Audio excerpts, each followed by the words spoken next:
no passion for development. Then we know Joshua will put the meanest man in the whole world. Yeah. Me. Connections that you not get it. Connection. Yeah. Just say that Doma, all kind of things that just happen here. You know, I'm sure no he, no tea. He was 12 years older early. Ellen did not want him to become president. So Ellen did not introduce him to many leaders. Ellen was doing her thing on her own. She was traveling from country to country and kept a man in his garage for 12 years, according to Boyka himself. Yes. That means he was not empowered to meet any leader. When the African leader themselves need support from the West. Yes. Mm-hmm. All African leaders need support from the West. Yeah. No African leader will help another African leader with money for development. Yeah. In the West. Yeah. It does not have that contact. The Senate got a trap for Boyka. Okay. Because when we have wrote, the Senate did a comprehensive report of their findings and attached the Supreme Court ruling and the amnesty law and everything. And the position statement for those commissioners who decided from Liberian to where. And said the way forward is the Panama House discussion for peace. Then when Boyka come now, he is deceived by coming there, by the Dillon there, Nombi there, and he now where he's just thinking all kind of way Boyka, all kind of thing. He want to go after people. Then, you know, the CDC still control the lower house, the upper house. Mm-hmm. So they went talking away, some kind of thing they did, but they did a resolution that passed. Yeah, because of money crossing. Yeah. Then they sent it to the Senate. Mm-hmm. Then something happened. Wow! All that they almost signed to Yombi house. Then they brought it that Tuesday morning. They didn't tell me they had it for me. Oh. Then when I heard what was happening, it was remain 2 persons to sign. That was me, that was Bani, Jim Bani. Now when I went to Kun, I said, what is going on? You were here when we had sent paper, and you were here with our own leadership, and we sent the report with all documents, legal documents, to guide where. Then Boyka benefited from the 2010 decision by the Supreme Court to be involved in the election in 2011 because he was not wrong with them. You're right. He benefited. You're right. The Adversarial Adversarial for 12 years now, he's now president now. We finished campaign for that kind of Omer, then he wants to persecute us. He does going to persecute us. So what is going on with Kun? Then Kun said, well, what I will do for you is to help you with lawyer. Get 5,000, go look for lawyer. It was from Kun offered, my own son offered that I went and signed a resolution. I asked many seconds, why you did this? You know what they told me? No. Resolution is not a law. So starting the resolution, I mean, we agree. Bring it now. When Boyka send a bill, they will not put all the law they put in now and back it. Oh, okay. That was a smart move. I said correct move. Yeah. So Liberia is in trouble. But I tell you this, I still repeat, if the president refuses to change, then the government is in trouble. The government, if you finish this government, let's thank God. Because as from next year, it's said to be fluctuating.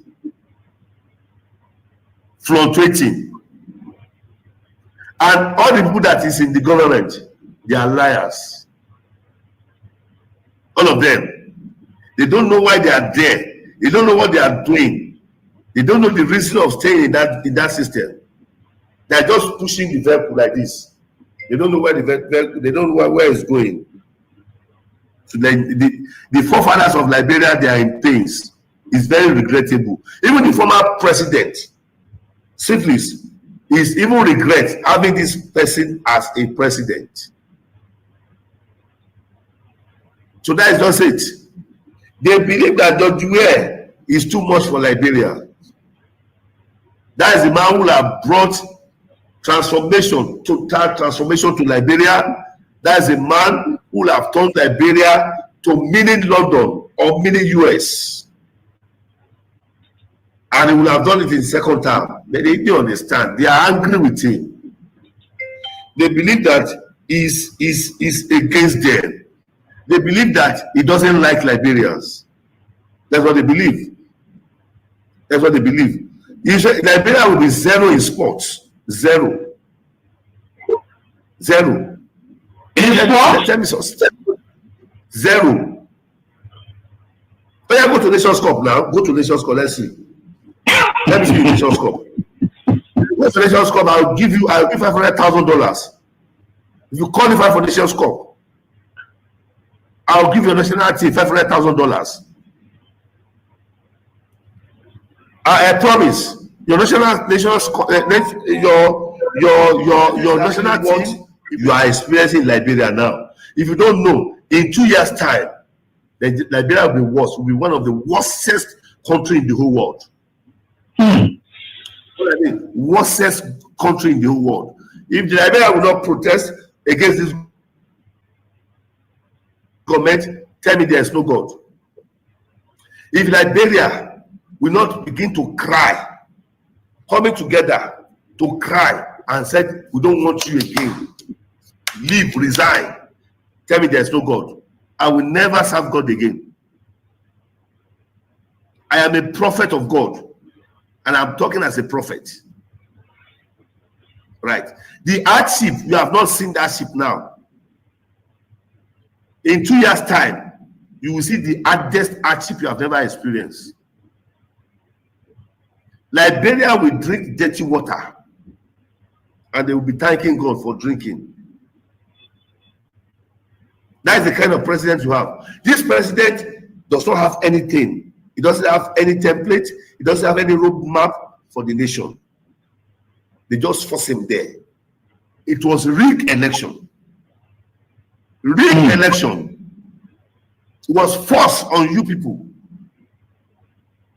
Was forced to be president.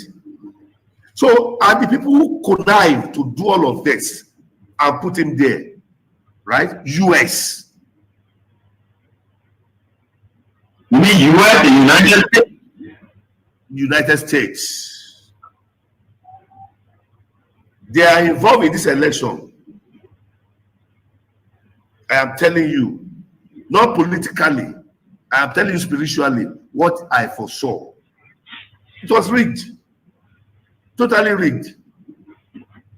And now they have seen it, that this person does not know anything. This person cannot help the nation. This person cannot put the nation right. Special National Headquarters Delivery Committee is being established to immediately begin the construction work so that we can have a modern state-of-the-art new home in record time.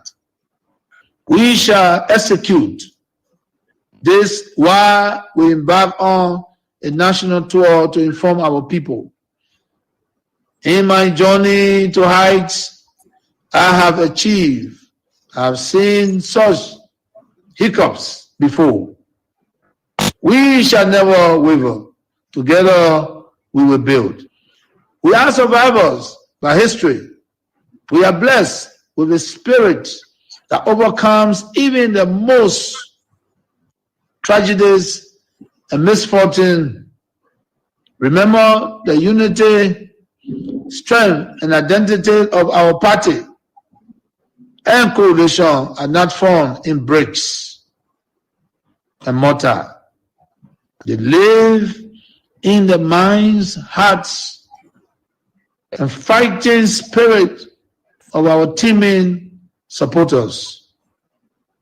Therefore, I call on every member of the party, our sympathizers, to mobilize and focus our energies on constructing our next premises. I must be clear. Resist the temptation to take the law into your own hands. However disappointed we are by this outcome, I called on each of you to continue respecting the law and due process. Fellow partisans, well-wishers and sympathizers are optimistic about the political future of our party. Together we will build a better home.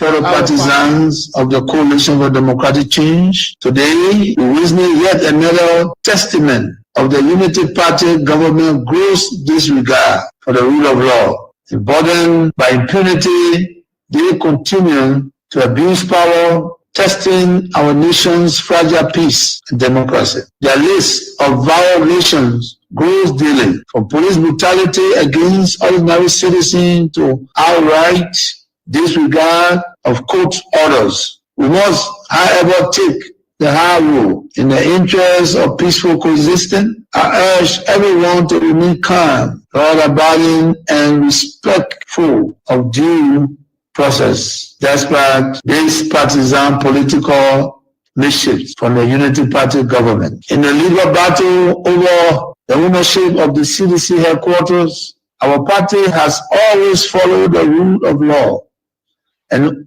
openly stated its willingness to abide by the court final ruling, regardless of the outcome. Yet, before the battle was fully exhausted, the trickle-happy partisans leadership of the police force, with direct instruction from Waka himself, spurred into actions. This was not a lawful eviction. It was a failed mission to destroy and erase the CDC in an attempt to fulfill their very wish. Waka has repeatedly expressed. Partisans, do not be despaired. While we admit these are difficult times, our party has faced worse situations, even from the very same actors we see today, and we have emerged stronger. We shall prevail. The UP leadership under Waka are destroyed, but we are builders. A special national headquarters delivery committee is being established to immediately begin the construction work so that we can have a modern state-of-the-art new home in record time. We shall execute this while we embark on a national tour to inform our people. In my journey to heights I have achieved, I have seen such hiccups before. We shall never waver. Together we will build. We are survivors by history. We are blessed with the spirit that overcomes even the most tragedies and misfortune. Remember the unity, strength, and identity of our party and coalition are not formed in bricks and mortar. We live in the minds, hearts, and fighting spirit of our teaming supporters. Therefore, I call on every member of the party, our sympathizers, to mobilize and focus our energies on constructing our next premises. I must be clear, resist the temptation to take the law into your own hands. However disappointed we are by this outcome, I call on each of you to continue respecting the law. We have seen a systematic erosion of democracy. Executive overreach and open disregard for our constitution. Lawlessness in the legislature with the presidency turning a blind eye, even when the sacred hall of our democracy go up in flames. Security forces brutalizing peaceful citizens, while millions have been spent on so-called operations that offer no protection to ordinary Liberians. They said we were the problem. But now the Liberian people can see for themselves. The real problem is the Unity Party that is now in power. The time has come to speak the truth without fear. This government is failing and Liberia is paying the price. Our citizens, let us now hope. Even the longest night must give way to daylight. Even the strongest storm must pass. We are still standing and we are still strong. We will not give up on Liberia. We will not give up on our people. And we will never give up on citizens. We are the party of the strong and the city. We are the voice of the voiceless. We are the protectors of the poor and the defender of their dream. From New Bhutan to Peaceville, from Buchanan to Bond Mines, from Samipole to Shasta. They're getting there. My name is Superintendent God Sent William. Welcome to the program Face the Issues. On the program Face the Issues, we don't discuss personalities, no, but issues involving personalities. But when personalities do their thing in front of those issues, we don't in any way hesitate, but rather we tear you apart. And normally and usually, and out of humor, when that tearing apart hurts so much that which we know will always hurt, we just tell you sorry. But that sorry may never ever or shall never ever be interpreted as a regret. It is not a regret of our actions. No, we don't regret it. We say things intentionally, deliberately. So we fear nothing except to do evil. And let's say thanks to all of you for your prayers you continue to offer for us. And we thank God ever so much for answering your prayers that you continue to render on our behalf. We are forever grateful. And I love God, and I will continue to strive in my own ways, in the weakest of my ways, to acknowledge that there is a God. And He's the God who has sent forth every mandate we execute, because we believe that we have fear for Him. Not just fear, but respect for God Almighty. So we are here together on this very day, grateful to the Almighty God that we are here again to do what we can for our country. Today is what? Oh, an extension of the 24th celebration, or the observance. The observance of the 24th, the Flag Day. Let me just put it that way. The Flag Day. The observance of the Flag Day, and we think it's been quite fantastic, and we decided to push it to today so that we'll observe it, and that is by law. And whenever it falls on a Sunday or on a weekend, such as that, yeah, we'll try to push it as much as possible to at least a working day so that it is observed. Because when that is happening, it should be on a day when flags are supposed to be hosted.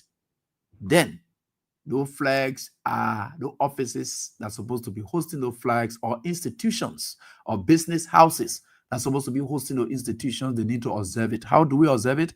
It's not by them being home. It has to be said and let it be noticed that it is being observed. That's why when you see the holidays drop onto next Sunday, they push it to a Monday. That means a working day. It has to be the working day, and that working day has to be suspended, so that the holiday takes effect by that. So it takes effect by that, or it makes a significant impact. That's why we do it like that always. Because if they say that Sunday, you just want to go, it will not take the kind of weight. The kind of weight that goes along with it, you will not be able to get it. The kind of thing that it stands for. So we will obviously, and I see it to see, oh yeah, they say, oh yeah, the flag day. The flag day, the kind of thing that it represents, and we think we are certainly getting there as a people, and we will certainly get there. Let me say hats off to you, my friend and brother, Prince Sharif. Your country's observance day is today, and that's the Flag Day. Observance day is today. Hats up to you, my brother. How's everything with you? Well, Teacher Light, as always, we give glory to the Almighty for giving us another opportunity to share this platform with you, and also thousands of others who are listening to us, across Liberia and the rest of the world. We are grateful, and we just want to say we are here. while it is true that things are not fine, I mean, nationally, especially with Liberians home and abroad, people are in tears, seeing that the rule of law is being trampled upon. And if I would borrow the word of, one of Liberia legal luminary, that the rule of law has been bastardized by this particular regime and spit upon, urinated upon in the open.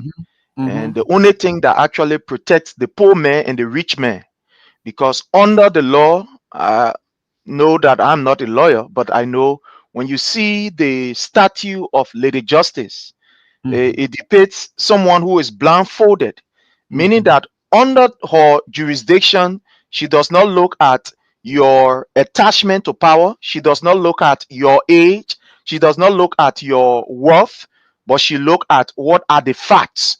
But unfortunately, we are seeing that it's like Lady Justice herself has been abused by this particular regime, and this regime is doing everything to ensure that they take that particular veil that is covering her so that Lady Justice can see, certain people and not see certain people. But we thank God that the law remains the law. So we are here, Teacher Light. Thank you. We are here. All right. Certainly, you are 100% right. That's the essence of Lady Justicia. And that's what a view is there for. And when you look in your hand, also, you see a skill that she has is balanced, right? That skill there. And that's so you see that it pierces through anyone. And of course, all those things he has so many. And so forth. We are very happy that we are here tonight. And I'm grateful to the Almighty God for everything that He continued to share with us. And with God, all things are possible. And I always told people that whether we like it or not, God will continue to guard and protect us. And some of us, we are very grateful that we still have people who believe in God, people who think and believe that there exists God. Thank God we still have them. Because I know our nation is heavily challenged. The judiciary is divided. The church is divided. I mean, the entire nation, every sector of the nation that's supposed to make it to be a nation of sanctity, everywhere is divided. We are just by the grace of God on our own. Because if anything sparks up, it will be chaotic. Because people will obviously take their sides, which is very terrible. When you start putting people in a position where they will have to take their sides and stand by their side and say, this is my side, then we have now reached at a stage where one looks at a board or a blackboard that is erected or placed between him and that of somebody, and then the other side of the blackboard is painted with different color, and the other side of the blackboard is painted with different color. And when that man who stands at the other end of the blackboard is being asked, what color do you see? What color do you know the blackboard to be? The man will tell you squarely on the basis of the color that he sees. So it tells us squarely that where you stand determines what you see. So if I stand on the other side, it determines what I see. But life in itself, like God told us that Jesus Christ told his disciples, let us look on the other side. Let us go on the other side. There is always the other side of something before you reach to a conclusion. That's why in law, they have the adversarial system. Somebody brings complaint to you, let's hear the other side. The other side will help you and inform you. It could give you, but you will never remain the same. I've always told people, if you give an opportunity to listen to the other side, you will never, ever remain the same. It's either if you're supposed to get angry, you will get more angry, or you will cool off. But something will happen when you listen to the other side. When we just choose to say all this, that's why you see we tried our best to make sure that we try in our analysis to include the feelings and affection of our other colleagues on the other side, to the extent that we can be providing them pieces of advice about their own future. We go there to talk for them, to tell them, my brother, you got to look in the future. You got to know this. This thing the person is doing, it will damage you. It's not good for you. This is it. That's how we look at it. We look on the other side to feel your pain, because there are many of you who are not in support of what's happening in the country, but your voices can be heard. But tomorrow you will bear the consequences of it. It might be late, because Paul said, "No, we're not part of that thing." Yeah, you are not being heard. To distance yourself, because if you were to say it today, they will equally sack you. So as a result, you only have silence. Now, in that way, then we construe your silence to be consent. But it doesn't mean you're consenting to it, but because of the kind of thing that will happen were you to speak. So I know many of you in the ministries and agencies, you're not happy with how they're taking your friends off job. That's not the kind of politics that you had always dreamed of. But were you to speak against it, they will sack you too. So you yourself, you're not talking. Why it is true, there are others in the ministries and agencies who are happy that their friends are being dismissed. Not everyone else is happy at that. Though they may be supporters of the Unity Party, but there is not the kind of Unity Party that they thought they were supporting, because they're thinking about their own future. They're putting themselves into the shoes of these people whom they are dismissing today and say, "Why if?" That question that keep coming to mind. They are asking the question, why if tomorrow it turns, the table turns, which of course it will turn. It doesn't matter what it is. It will turn. So why if it turns? Those are the kind of people who think about themselves, who think about their future. They say, why if the table turns? And tomorrow, these very people that we are treating like they come back to power. What happens to us? What face will we have? Those are other people who are thinking like that, but they can't say it. Because when they dare say it, they will sack them. So everyone else is just quiet, afraid. You can't know who is bad, who is good, or who's in support, who not in support. Everyone just quiet. And for the greedy pastors who are very greedy, for them, they don't owe it to anybody to be silent. They're not employed by government or whatever it is. That is where the moral voices come up to get these people brave, for them to come up to do what they can. But the very voices that's going to be speaking, they are not bounded by government in terms of having jobs or whatever. They are saying nothing. You can't say they are afraid. No. They just choose to ignore it, and they will say nothing. They will say nothing. So who then do we depend on? Because if, let's say for instance, if a member of Unity Party, and I saw this kind of thing going on, and one minister who's also from the same church that all comes from is doing that kind of thing, I'm able to quietly go to my pastor and say, "Pastor, that thing here they remember doing you know the kind of thing there, you know." But you yourself, you scared to go to the pastor before the pastor can lay your complaint to the minister, say, "Oh, the other member here against you." The pastors are not trusted. How do you carry confidential information to them? The tenant say, "Oh, the minister from our church is involved in the kind of thing, pastor, you know, you got to talk inside." The member says scared of the pastor because the pastor said not correct. So who do we confide in to talk to? Because they should be speaking now. The member can't talk to the minister, or else he or she will be dismissed. So the pastor becomes the best person. And for that pastor to stay in the church and then rebuke those kind of people and say, "What you are doing is wrong. Segregation is wrong." All the kind of things, the pastor himself closes his mouth because he's getting a tithe and offering from the man. He closes his mouth. So you think if I were a member and I know that my pastor, knowing these things happening, is taking money from that minister and then making a man minister of the year, or maybe father of the year, or mother of the year, or whatever, you think I'll carry any complaint there to say, "Look, we should be able to strengthen this"? It won't work. And that is how we build the church. That is how we build the church. That is why we know, because there are certain voices that will speak on our behalf. We may not be there, but there are people that we think will stand up for us. It's not happening. So we believe strongly that not everybody else really in favor of what's happening in this country. I will say that clearly. Not everyone else in favor of what's happening in this country. Some of them know they are not. But again, they're afraid to say it. They don't have the courage to say, "Look, I'd rather lose my job, but I can't stay in this. I can't bear this. I can't see my fellow keep on going down like this." This is not the kind of politics that I thought we were doing. Because when they were in power, we could sit down in our office here and be joking. But we're going for our political rally tomorrow. You will see we'll beat you. Every election coming, you will see we'll be your flag down. Those are the kind of discussions they used to be having among themselves. They are happy. They used to be having nothing, no quiet thing. And you could see 2 to 3 friends in the community, they're walking together, they're just joking. Today, that can't happen. No way. That's not the kind of politics that they had envisaged. No.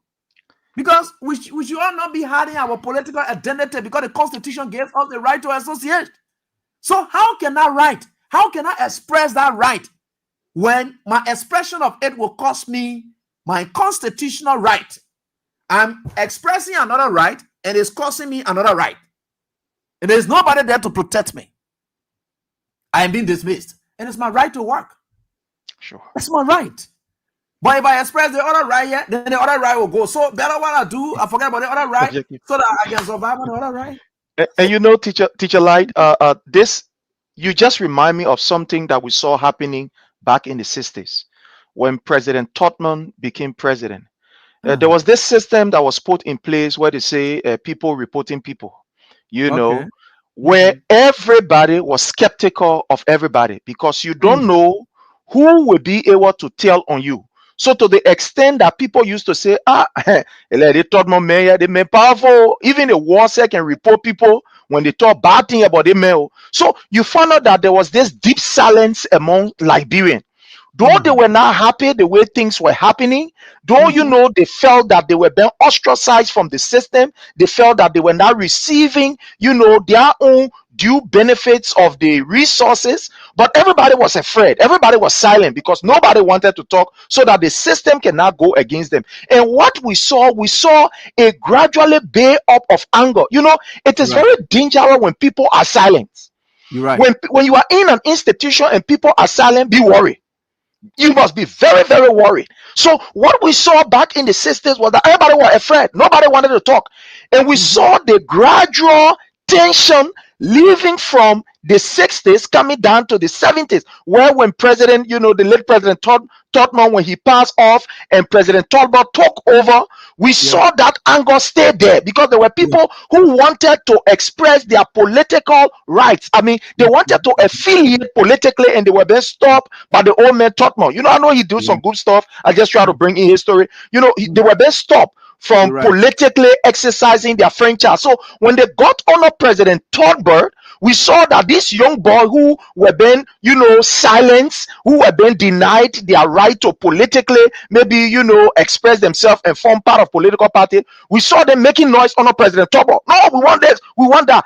That later led to what we refer to as a kind of big bubble explosion, not even implosion, but explosion of these young people. And we saw the rising up of these different parties, like, you know, the Moja, like the PA, you know, all these different political institutions start to come out. These are you call youth institution. I mean, from the level of the University of Liberia, we saw young people start to agitate that they wanted their right. They wanted their right. And later on, fast forward, we saw it also entering even into the body politics, where the entire coup took place, because there were certain group of people who felt that for long we were being subjected to keep quiet. We are not part of the system, we must keep quiet. So because of that, the lay window and the lay opportunity that they saw with the issue of at least today now, you know, getting on board, that led to the coup. And we saw a massive, let's say, if I will call it this way, massive explosion of the people's desire, where they were even pressing, you know, the regime that overthrew the top government. Thank you. We're doing again. Definitely. And that is where we are going. That is where we are going, because what is happening, as you rightly said, we are seeing an institution that is trying, or the government that is trying to, you know, kind of like ostracize people, kind of like, you know, pin people down, kind of like stigmatize people because of their political affiliation. They don't want you to be seen politically once you are a sedition, because like it or not, the country is divided between two political parties. With no disrespect to other political parties, you know, they are also helping in the democracy. But right now, since after our war, there has been just two political parties, that is the CDC and that of the Unity Party. So now it is just scaring that people now don't want to talk, like you said. Liberians, we are noted, we are people of empathy. We sympathize with each other, no matter the circumstances and the situation. But to see that this politics has been so toxic to the extent that, teacher Light, they are setting of your friends who associate even with the Unity Party now, they are afraid to even call you openly. Even when they see you, just kind of want to go to you there looking around. They will be critical. They go, I want for them to see me with AB, so they can take my picture, I lose my job. Look at where Breka has taken this country to. Amen. To the extent understand that we, even as friends, as brothers, yesterday we that used to be laughing and sharing for, oh man, CDC, man, oh man, you know the party, man, we go, we sit down, we drink our lay, maybe soft drink or mortar. Yeah. These days it cannot happen because people are afraid. Once they see you with the person, they say, oh, did you like it's dangerous. That's why we always say we thank God, because to even see you, but look, this is a miracle. I'm saying this. To even see you on the platform every day that goes by is a miracle, because you are one of the, let's say, the key agenda that this government is setting at. They will do everything together to exterminate you. Let's put it this way, to exterminate you. So to even see you in the day that we meet here and meet on this platform, all by itself is a miracle. To see you alive, well, it's a miracle. Because this government is a dangerous government. This government will do whatsoever. They will do anything to ensure that they take total control. Look at what we are seeing. This is not strange.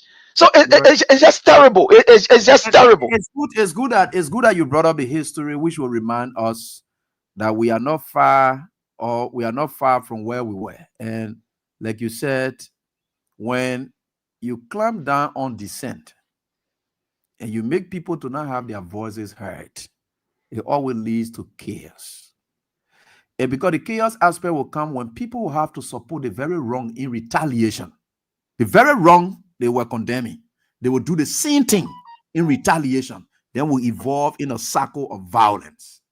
That's why, as a leader, we had expected Joseph Walker, with his age and experience in government, he would have done by far better than George Weah. He was beating off George Weah records because he started the history. He lived these times that Prince is talking about. He lived these times.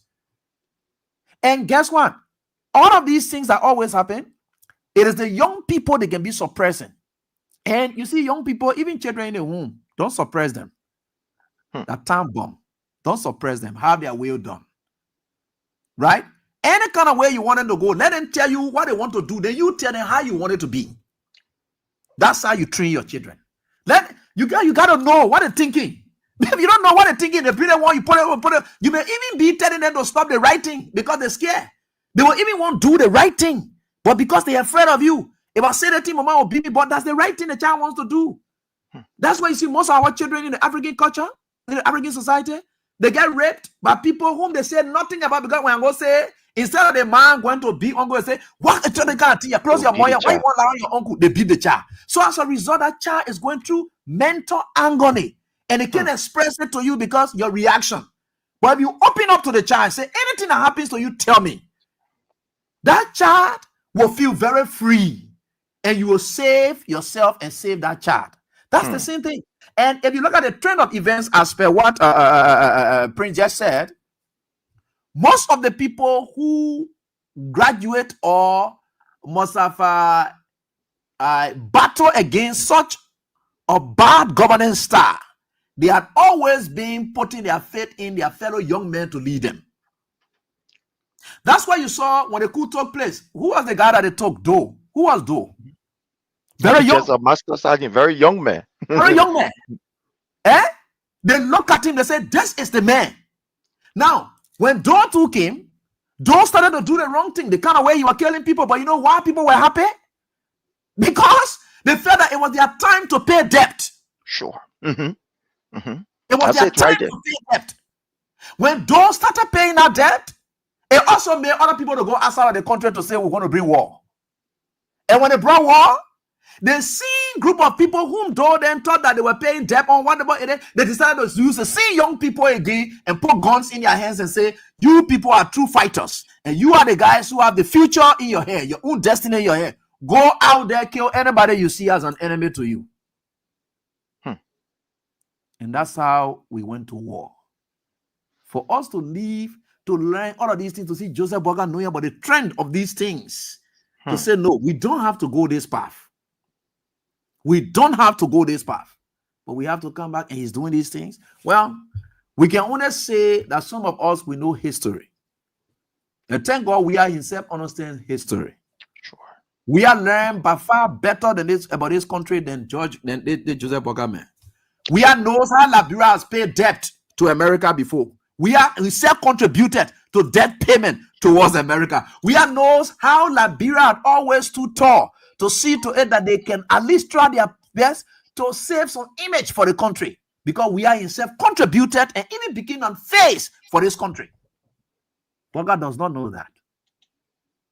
Walker is a destroyer. We are is a builder. That's the difference between the two. We would never see anything that is at the point of destruction that he able to save and he will not save. It doesn't matter what it is. That's why you see Joseph Walker was at the point of destruction, death. We saw it, and in as much as he was able to do something, he did it. Sure. People are earning and they are destroyed. They didn't care about what about any told them break down the whole country. What did the people get her? Anything the people will do, whatever it is destruction. When there is destruction, whether people will die, they don't care. We have started right in Ghana there and say, I rally now. All sedition, you go to the party, you gather there, you just be there. The police were just coming to kill people. But there were people willing to, if just come on here and Costa can sit down here in America and then tell people say, you go to the hospital, you go to that Georgia will rally people to say you go down there, I'm angry down, because they will not be going there because, but they will see, they will sense the anger in Georgia too. Georgia does not have to be present. He does not have to be present. The anger in here too alone will make the people vex. Who making Georgia vex like this? We will stand up for him. That's the kind of thing that the people look for. Now you see, every time Georgia speaks, it breaks them down. The moment he speaks, but if George Weah were to speak just yesterday and spoke in an angry tone, the whole country upside down. Oh yeah, definitely. But the way he spoke, the one way most of them say, okay, we'll drop our arms, we'll drop it. All the anger we have in us, all these things will drop it because he's a leader. Joseph Walker, people behaving the way they behaving because of the way he reacts to issues. Because he's always angry. That's why you see all your followers are angry. All your officials are angry because he's always angry.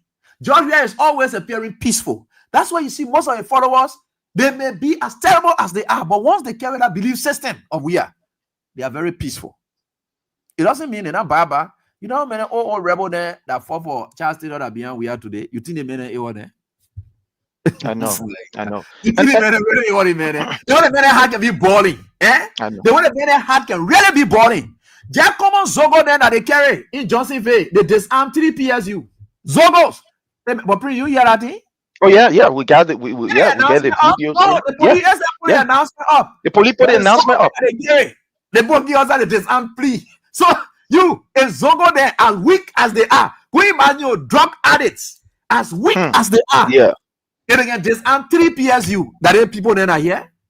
That is train, well train men. I went carry street, I borrow about 15 of them. They say, hey, yeah, George, we have made all the day, we just quiet like this.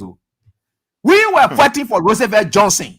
We were fighting Unimo K, we were Unimo J. The guys were together, they were saying that just because of George, we have business. That why all the things happen, you think the men want to do anything to us? Sure. And Teacher Lai, talking about the destructive nature of Mr. Brecker and the Unity Party, they have exhibited it from day one. In fact, Brecker himself admitted that he is somebody who likes to destroy things. When this man took over with all of the help and aid that they receive internationally, he admitted on an international wire that they squandered the opportunity. In other words, they destroyed the opportunity that should have get to all of us. They destroyed that opportunity. They destroy it. And Joseph Numa Brecker also look at what happened in Lofa with the ADALAP rice project. Right. That project from Libya. He was the go-to person from the arm of government to ensure that that project yield result and that today we are at least growing rice on our own. Joseph Numa Brecker destroy again that other opportunity. When you go to Lofa today, you will see the machines, that the good money spent in is their packing. Lofa has become, they call it the bearing ground for how you call a sophisticated industrialized machine. Is there? These machines are there. You understand? This was the same man when he was the board chair of Star Radio, one of the most promising radio that we had in Liberia that had, very great frequency all over Liberia. He was the board chair. He ensured that that particular radio station was destroyed. That is, he ensured that that radio station scattered. It did not work under his regime. So Brecker is associated with that destructive nature of the Unity Party. Look at what happened when these people took over the executive mansion. God burn honor their care. They didn't get time to fix it. It was President Weah who took over and said, look, the seat of government, especially of the executive, cannot be in this particular position. So President Weah is noted for, for building, for giving life, for ensuring that life is that things happen, that things is in its real stage, that is alive, that is productive. But unlike the Unity Party, their modus operandi or their own SOP is to destroy, is to make sure to subject people, keep them down. That is how these people are operating. They don't have time for democracy. Look at what is happening in Liberia. The president will travel and you comes back, a major political party. Such a thing will happen. And look at the kind of very, very condescending and elementary and very useless statement that he made on this issue. That where the law is the law, without not even taking his own time to say, well, let me understand what happened. What happened actually? Where are what are the intricacies in this whole thing that happened? But he stood up there and said, because he has commanded people, y'all go to the party headquarters, y'all go break it down. Look, honor breaker, we are seeing the destruction of our democracy, and this is what is worrisome.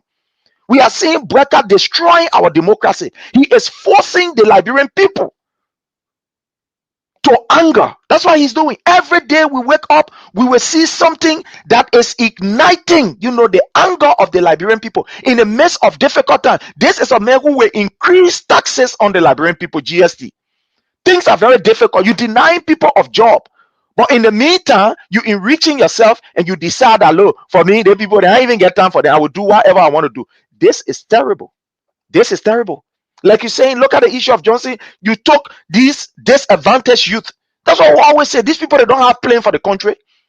You took this disadvantaged youth, put them in the motor car without plan, go take them and go dump them to Johnsonville. They go there now, no doctors, no medical or staff to even take care of them. They don't even have food. The place is just deserted. You just go and put in there. And you turn your back. What do you expect them to do? That they will be there? To the extent that according to information that we gather, 3 of them died. According to the information that we gather, 3 of these disadvantaged youth, they die. That's what the other youth said, but we can stay here. We can't hear for help again. Then the plane will come for help. We dying. Then what's the need of us staying here? It's better that we go.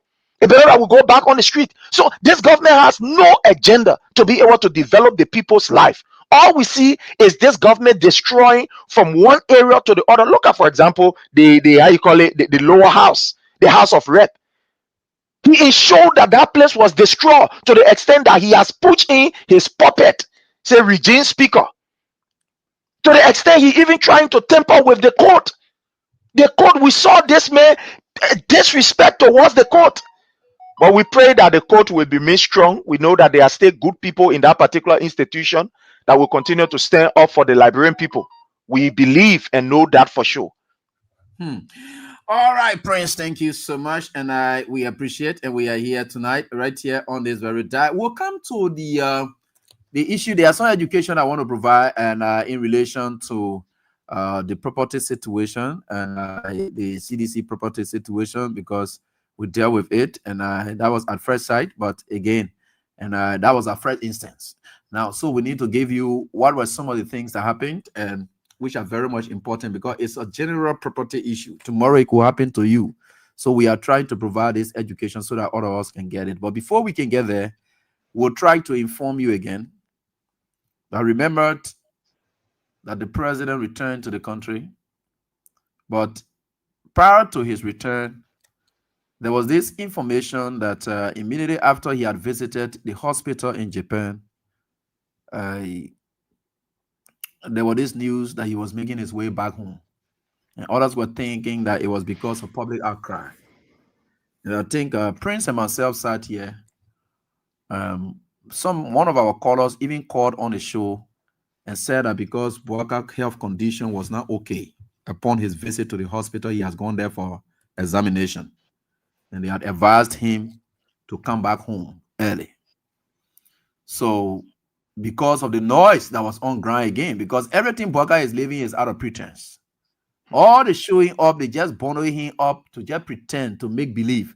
That kind of make believe lifestyle that all Boaka is old, Boaka is not able, and they just doing everything. Why would the people say, Papa, you got to go We got to go. They just, in fact, they will get ready to inject him, they pump him with all kinds of insulin just for him to be out there. And they say, oh yeah, the Papa is strong. Hey, see, the Papa is strong, the Papa is strong. All they're doing that out of preaching. And he's not living a normal life like an elderly person should live. You know, there are people who live now just for public showing. They know that that's not the normal way to live as an older person. Besides his age, he has lied about it. And because his own wedding anniversary and birthday celebrations can always expose him and his wife. And at one point, the anniversary will now make him to be a rapist and all those kind of things. So there are a lot of question marks surrounding him. Now, how do we answer for all of those? They will always be making up stories. Now, he returns to the country and made that sarcastic remark, condescending remark, and concerning the CDC situation, because he himself, he's not a respecter of law. He has no respect for law. And he makes such a remark.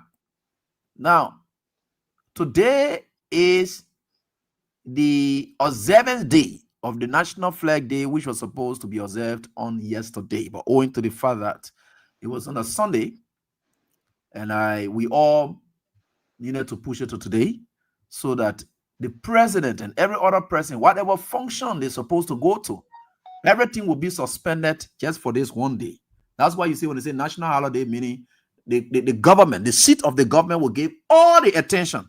Nobody going to have any other meetings. Nobody will have any other engagements. Everybody will have to pay their attention to that. So we'll have an occasion that will claim everyone's attention, especially the government. That's why you see the holidays, they are placed on working holidays, so that everyone else can have collective, because that time you're supposed to be taken to go to work. All the other function you're supposed to go to is suspended. You're supposed to attend to that one thing. That's why you see they put it there that way, that everyone else will have to. So even students who's supposed to go to school, they will not go. Teachers will not give excuse. Nobody has to give any excuse at work to attend that. So everyone will have to be there. It is statutory. Now, with that being statutory, we had expected that the president, who is energetic, to have gone to this occasion today. Walker and his entire cabinet, they did not show up. But they say he will. You see, it validates the information that this person gave us from the US, one of our callers, who said that a friend of hers, I think it was a lady, was it a lady that called her? Yes, a lady. Yeah. A lady, okay. She said a friend called her and then told her that he has gone there for checkup. And that was, they said, that what the visit was all about. So now he's back in country, and knowing that as old as he is, and you can even see from this video that this old man was not okay when he was conducting this interview following his return. I will try to show you this video and let's play it out. And so that you get it. I knew he was not too okay. And for the fact that he's absent today with his entire cabinet. And the only reason the entire cabinet, you can't outshine your master. You can't be showing up at an occasion to raise more questions about the absence of your master. That's why they too did not show up today. You can't outshine your master. You can be more patriotic or whatever it is, nationalistic, than your master. So if your master doesn't show up, all of you just stay away. So for whatever reason, no one can tell. But it is not called for. Right? There is a statutory occasion. It is not called for. There is a statutory occasion. You don't turn it down easily. There should be justifiable reasons why. You can't turn it down. People exerted their effort and they set the day aside. And they even told you, the president, to make proclamation. You must proclaim to the nation that that day is set aside for all of us to observe it. And you, the president, did not show up to observe the day today. This is worrisome. But you could sense it from his expression, from the expression in his face here. Let's see him. Okay, I think we got him. Yeah. Welcome back to your country. My name is You getting him? Prince, are you getting him? Yep. It is loud and clear. Do you care to bring us up to speed about your meeting with President Wa in Japan? Thank you very much. And the first thing is about the international partnership, which is to help African countries to become self-reliant in terms of investment, in terms of food production, in terms of being responsible communities for developing their respective area, and we are committed to this. Mr. President, my name is Regan Liberian. I report for the Liberian News Agency. You have always pushed for Liberia on the international stage. So you called on JICA to see a reason to enhance the production aspect of food security or rice in our country. What can you tell your person? Well, you know, on my agenda, the first agriculture, the country that feeds itself. We have the potential, we are capable, we have the land, we have the resources. So the partnership that will help us to do that is very important. That's why we are working with strategic partners so that we can produce. And we can't do that without building roads, access roads to the farming community, and we are on course with that. Mr. President, my name is Steve Fellows, and I report for Point. I know you're on a long flight, but this question is, we understand that Japan pledged $5.5 billion to Africa, so we take out 9. How much is Liberia expected to get from the amount, and if it were given, how your administration would use it to benefit ordinary people? Well, those are the discussions that we have. Okay. What will come to Liberia, but what we know immediately is a commitment to help us. You know, the Japanese highway want to connect it with the Gibraltar Bridge. You're also talking about medical things. You've seen about the dialysis machine. So whatever it is, and part of it is shown by how we behave, how we manage our own resources, how we cater to our people. That's why I spoke on peace, working with women, with youth communities. And we believe through that, the partners will see that we are serious. We met with the JICA. They are implementing out of Japan, and we're working with them. This is the last question. Thank you. That was All right, so you listen to him, right? Yeah, You see the yeah. expression on his face. He said he met with jackass. That the Japan, that JICA is calling jackass, so he met with jackass. You see, the papi are very dull in speaking, but the point can be saying it a bit clever. He said he met with jackass. You see, look, if you listen to this old man, I just deduce something from the statement. He met with the partners. I want you to take a keen look at it, because Sure. the boy was asking the question as to what Liberia stands to gain from all these things that Japan will be, putting out there. And he said something, and that is what they must have told. He said, all depends on how we treat our people. Thank you. That's what the partners will see. He said it. Mhm. They remanded him. Because I was wondering, how can Ghana, Nigeria then said in all of them walking away with something, but our own nothing? Then this is the reason why. Yes. Bridge. You're also talking about medical things. You've seen about the dialysis machine. So whatever it is, and part of it is shown by how we behave, how we manage our own resources, how we cater to our people. So you hearing right? Sure, definitely. Which is a strategic part of those things. How we manage our resources. You have a 40-man delegation. The Japan Prime Minister is aware of that number. Wastefulness.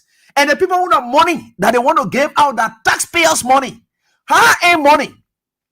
They're following the history of Liberia on your watch. And then you carry 40-man delegation. Then they look at Sierra Leone delegation in nowhere. They look at Nigeria on a delegation as big as they are in nowhere. Then your own you carry. So that's why you see, it's a part of how we manage our resources, how we treat people. Yes. These people, they check all these things before you can even arrive. Because they knew that this was a very unserious delegation you carry. Prince, how is it possible that RAB will say, you Prince, that you representing me in America for a program or maybe a gathering that I'm supposed to address in America? That I'm supposed to address in America. You're supposed to be representing me there. Instead of you doing the groundwork to welcome me there, you come to Liberia to form part of the delegation and going to America to go have the program. What's the logic? Appleton was on the list of delegation going. But he is supposed to be the ambassador there, making all those arrangements. But you see Liberia and part of the delegation going. Who's going to welcome who? Who's doing the groundwork? You see some of the issues? So these people will tell him that as part of the work, as part of it to get some of these things, there are conditions attached. How you manage your resources, how you go forth in treating your people, they are very much essential. These State Department reports and things, these countries depend on each other. If America gives a report about one of its allies, about how things are being done, the Japanese government will take interest in it. Because that's how they do their bilateral relations. Those are the kind of things they look at. They find interest in it because they don't have the vested capacity or power in Liberia to have had much access to information that they want to get as to the status of the country. It is America that has that. So whatever report that is given by America, the Japanese will take interest in it because they too will have to understand the status of the country, the status report about the country before they can. That's what they do. You know, your Japan government coming with human rights report. No, they don't care about those things. All they know is what America tells is what they believe. That's why you got to be very careful. But look at it. And that's why it is. So I was just trying to say, Prince, if you look at the expression on this paper face, it tells you that he was not okay. And that's why they couldn't gamble him to have attended a statutory program for which I think he even had to come back to the country sooner. Because of this day. I think if it was not this day, they would have extended it for him to have some rest, sufficient rest before bringing him. Sure. But for him to just bring him for this occasion, and for him to not have attended this occasion, something serious must have taken place. Definitely. You are right, Teacher Light. And there were a lot of things that were revealed in this few minutes video.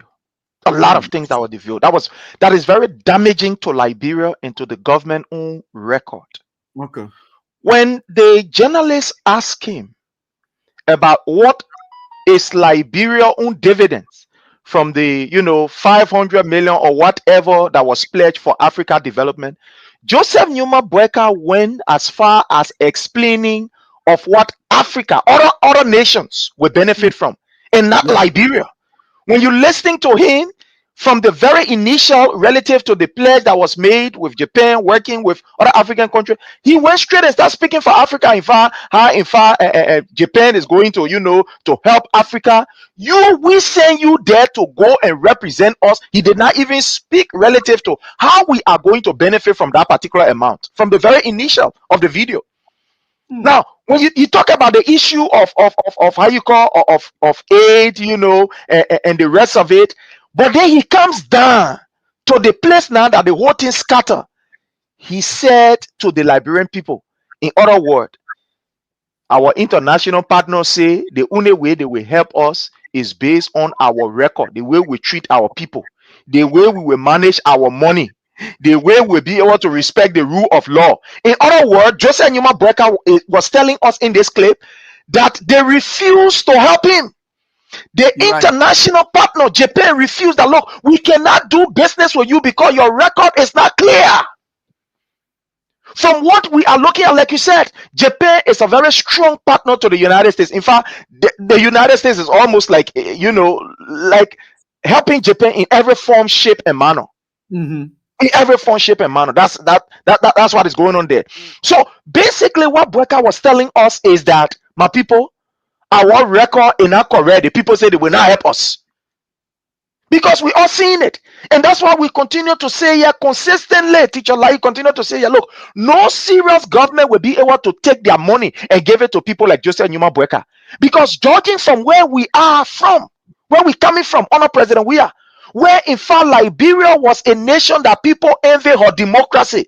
People envy the way and manner in which we live, the way we express ourselves, and the way we go about, exercising our political franchise. Look at the MCC scorecard, Honor President, it sends a clear picture that Liberia was a nation that was going on a smooth path. The respect of human rights, good governance, the rule of law, fiscal discipline. President Weah under the MCC score, he passed clear. But look at the MCC scorecard before even coming to this recent human rights report, the MCC scorecard.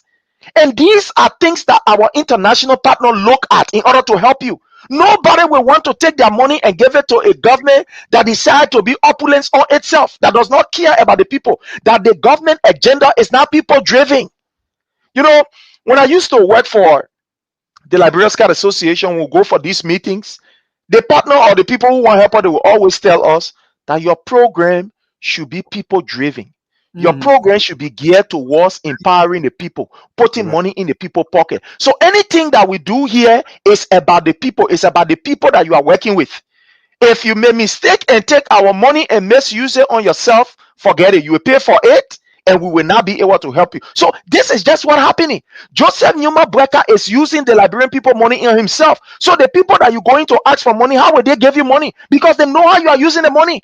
Of recent, look at the amount that these people use just for the removal, the illegal removal of Honorable Fonati Kofa. Look at how much these people waste. As I speak to you, there is a serious budget deficit as we speak. Money going here, these people reappropriating money, they're taking money, putting it to LWNC, going there for LWFC, going for it, putting it in their pockets. The people are not using the money wisely. So the people can take money and give it to you. So for Joseph Numa Brecker to openly confess, and these are things that when we are saying, the people will say, oh, you lie. Oh, you lie. In fact, this time it's even worse. Because when Joseph Numa Brecker used to come by, he would tell us, say, there is a memorandum of understanding. But this time the maker, he say, they are looking at commitment. The memorandum of understanding now has changed to they are looking at commitment. You see where we are going, fellow Liberia? So the records, this government record is not clean, it's not clear. That's why Joseph Numa Brecker, everywhere he goes, he is giving koto, as the children will say. He is giving koto. You pardon the time, people say, no, my man, Tamabuno, we can't give him money. Because over the way you using the money, you don't even get money, but you're paying $10 million, how you call horse to fire, all the way there in the bush. You say you get money, but your ministers, you are giving them every month $6,000 for housing allowance in a poor country like Liberia.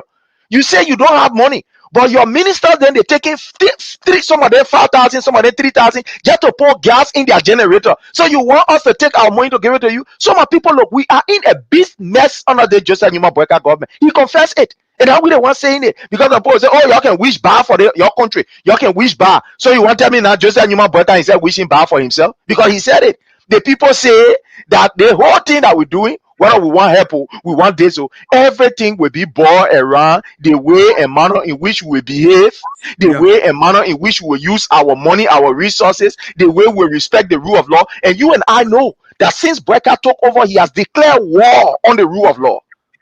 This is a man that openly said to the Supreme Court that I ain't give a hang about whatever you do. I will do what I want to do.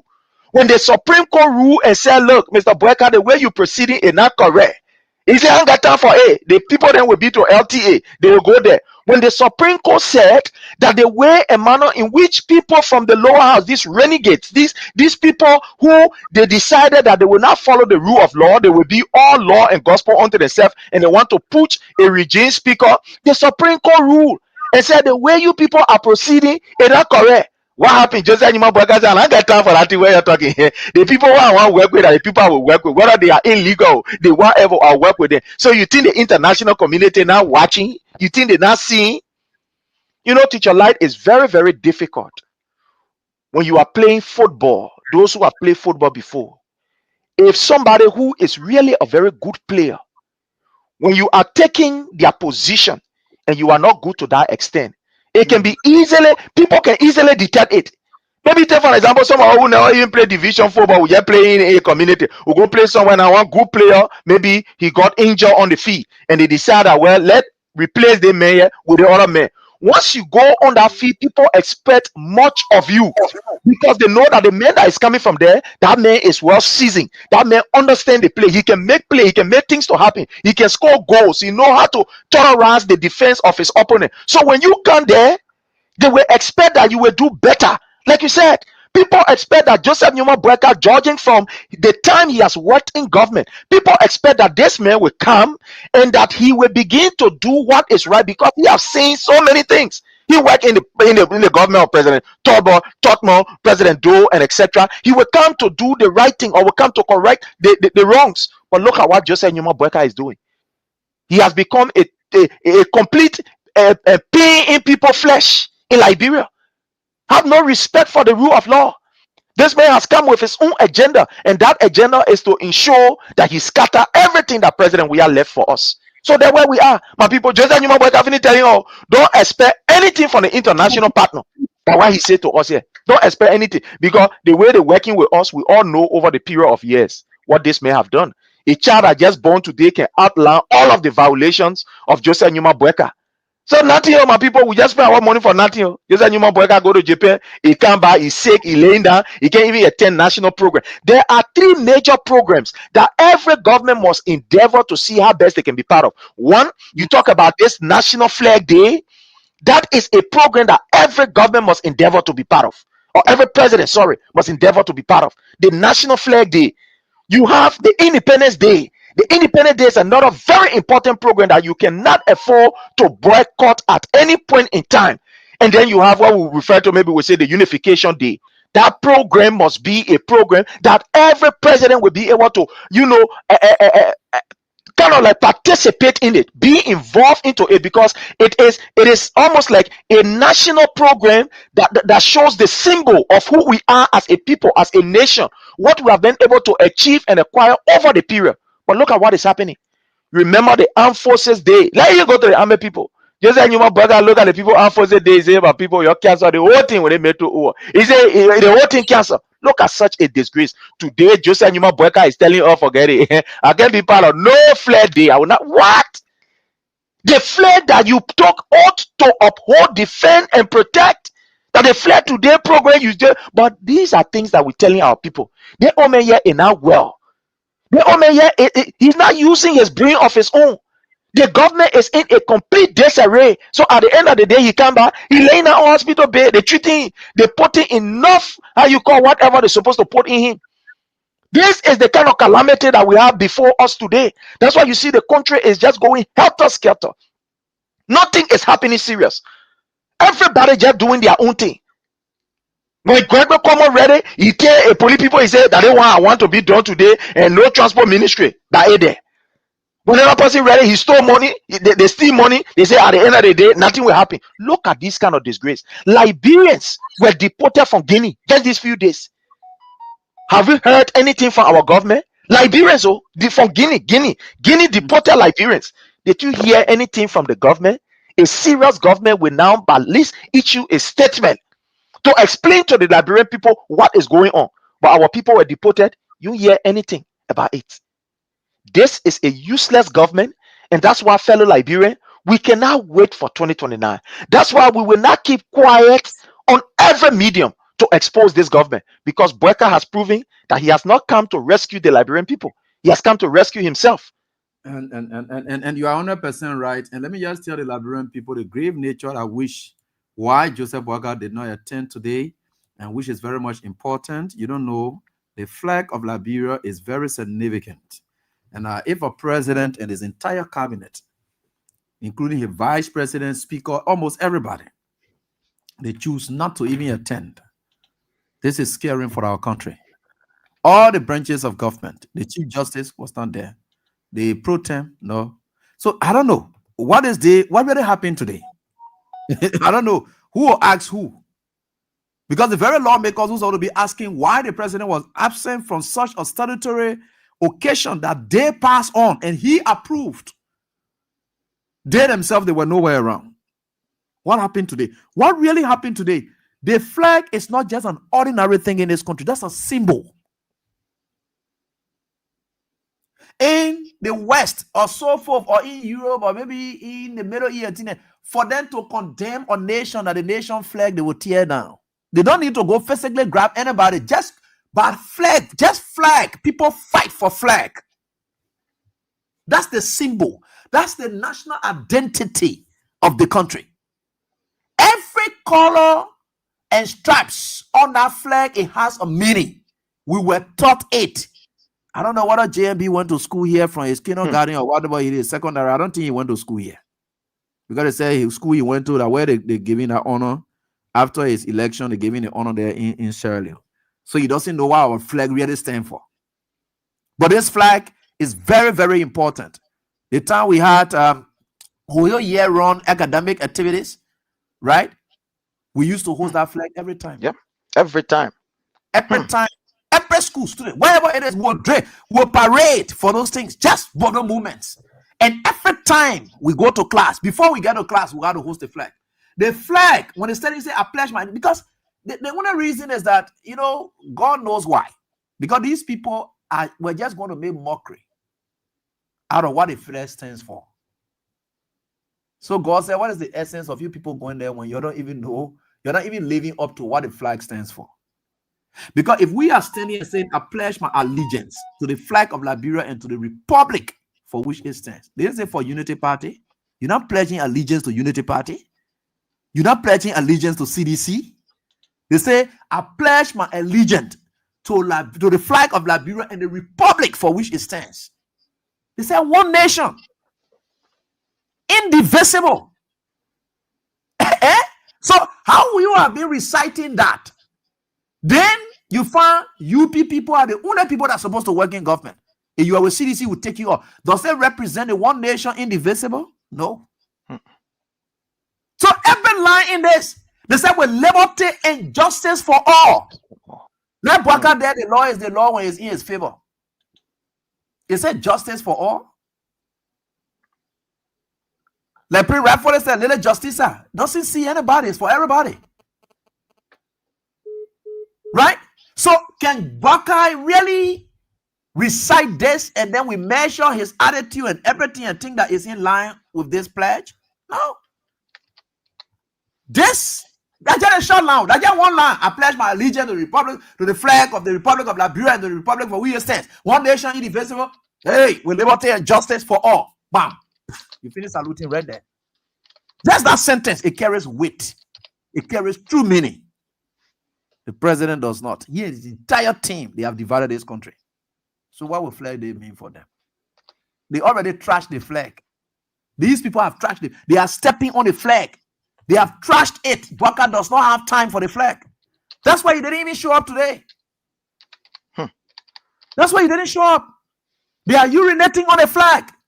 Because the flag, it talks about our oath to seeking justice for all. Our oath to say no, this is one nation. We're not going to be divided. That's the oath. Our oath is not just president, all of us. That's our oath that we take as citizens. That is a pledge that we make. So every time we see this flag, you're not ever buying a flag hanging it on your car. It's not what that. That's not what it means. Do you know what a flag means? Some of us, we don't take these things lightly because when we came up from grade school, they taught us. And we know every meaning of it. And when we see one, even if a man with dirty clothes are bringing that flag, then we'll stand in attention. That's what it taught us. Sure. Baka does not have any regard for the flag of Liberia because he has violated just this sentence. Just a sentence, because the pledge is just a sentence. Not paragraph. No, just a sentence. I pledge my allegiance to the flag of Liberia and to the republic for which it stands, one nation, indivisible, with liberty and justice for all. Now, all you got to say, one sentence. Waka cannot live up to one sentence. The flag is gone. Today, the country is divided. A country that's supposed to be indivisible is divided today. The country that's supposed to have liberty, we don't have the freedom that we were saying from the onset. No one can express themselves freely. The police will go and grab you and beat you. When the police finish flocking you, then they will say, thank you for honoring the police, for honoring the rule of law. The police flocking you. You're not able to say anything. You're not able to answer. Then they will go and have press conference. They say, thank you for honoring the rule of law. Police flocking you. Police brutality. That kind of nonsense Gregory then doing. All the way CDC did not put out any resistance. They stay arrested CDCs. They are at the police station today. But a police commander is saying that CDC respect the rule of law. But yet, people were placed behind bars. Currently, as we speak, they stay arrested them. Why you making mockery out of people? You said they put up resistance, but you collected over 30 of them. You put them in prison for what? The people did not put up resistance. You know that there were no incidents of CDC putting up resistance. So whoever you met there was no resistance for that matter. How come now you arrested people and put them in jail? Because you always want to humiliate and torture people. But they didn't want to come to have flag day today and can go stand there and say they're doing this. One single line, they could not live up to it, and they are not living up to it. That's the essence of that day, what Joseph Boakai has done to our country. No president who is a sound man and well will just stay away from this day for no reason. He doesn't owe you anything. He didn't say anything, nothing. Everyone just mute. He didn't say nothing happened. What kind of country they are so prince that these kind of crucial things the president will not attend it? There's no reason given, and nobody cares to say anything about it. Yeah. SARS. You know, when you live in a nation, Teacher Light, where the people do not expect anything much from their government, these things don't move them. It's like the violations now, you know, people, it just become normal. It's the government have normalized every abnormality. That's what has happened. So it's like people, it doesn't move them. Like you said, those days, in fact, I used to remember when you hear the whistle sound, everybody will stand. The whole street will be at camp. They will stand straight because that flag is going up. I remember those days when we were in looking down there, you know, back in the early 80s. I think you going, they blow that. I remember they have some kind of coat to that place there. Once they blow the whistle for that flag to either go up or to come down, everybody will stand. Everybody will stand in reverence to that particular flag. But look at now what is happening.